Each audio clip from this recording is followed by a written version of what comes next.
صلو علی الحبیب صلی اللہ تعالی علی محمد صلی اللہ علیہ وسلم۔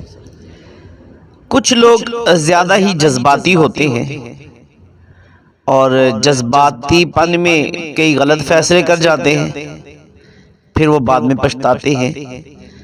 جذباتی پن کے کافی سارے نقصانات ہیں، قرآن پاک نے اس سے منع بھی فرمایا ہے، اور اس کے بارے میں پوری ایک جو واقعہ موجود ہے جنگ بدر کا وہ بھی موجود ہے، اور قرآن پاک میں وَلَا تَكُونُوا كَالَّذِينَ خَرَجُوا مِن دِيَارِهِمْ بَطَرًا وَرِئَاءَ النَّاسِ، قرآن پاک کہہ رہا ہے ان جیسے نہ ہونا جو اپنے گھر سے نکلے اتراتے اور لوگوں کو دکھانے کو۔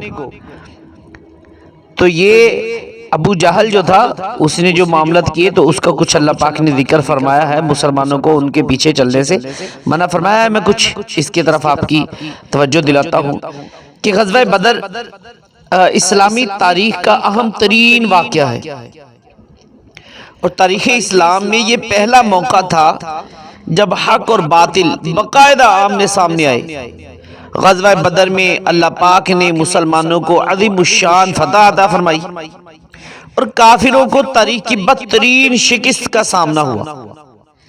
مفسرین کرام فرماتے ہیں کہ غزوہ بدر کے موقع پر کفار مکہ جو لشکر لے کر مکہ مکرمہ سے روانہ ہوئے تھے، اس میں ان کا مقصد میدان بدر میں جانا نہیں تھا۔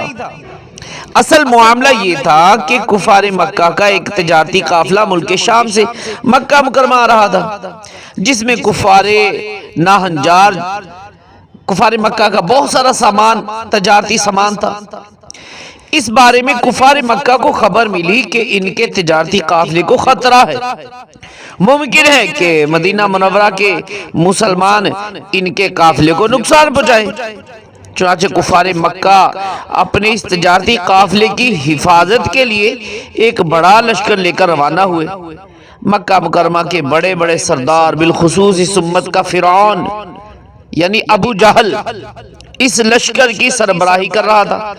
کفار مکہ کا یہ لشکر جب جحفہ کے مقام پر پہنچا تو ان کے پاس ایک قاصد آیا، اس نے کفار مکہ کو بتایا کہ تمہارا تجارتی قافلہ جس کی حفاظت کے لیے تم لشکر لے کر نکلے تھے وہ بحفاظت مکہ مکرمہ پہنچ چکا ہے، لہذا تم واپس لوٹ چلو۔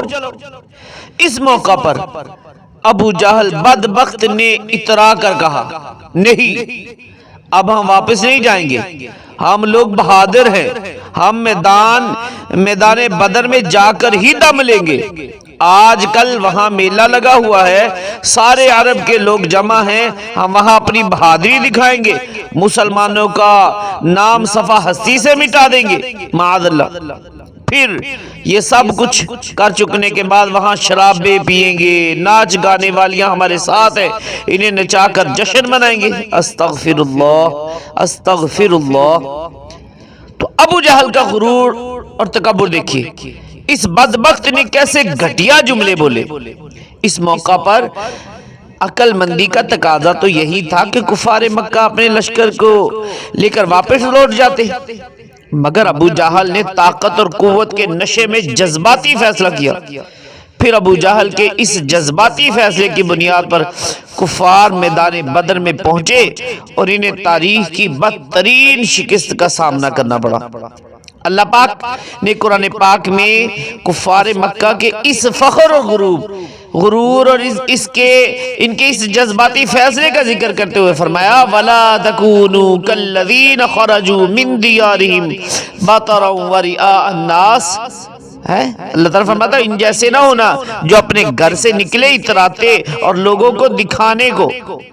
تو اللہ تعالیٰ فرمایا ہے مسلمانوں، تم کفار مکہ کی طرح اترانے والے اور دکھلانے والے مت بنو، دکھلاوا کرنے والے نہ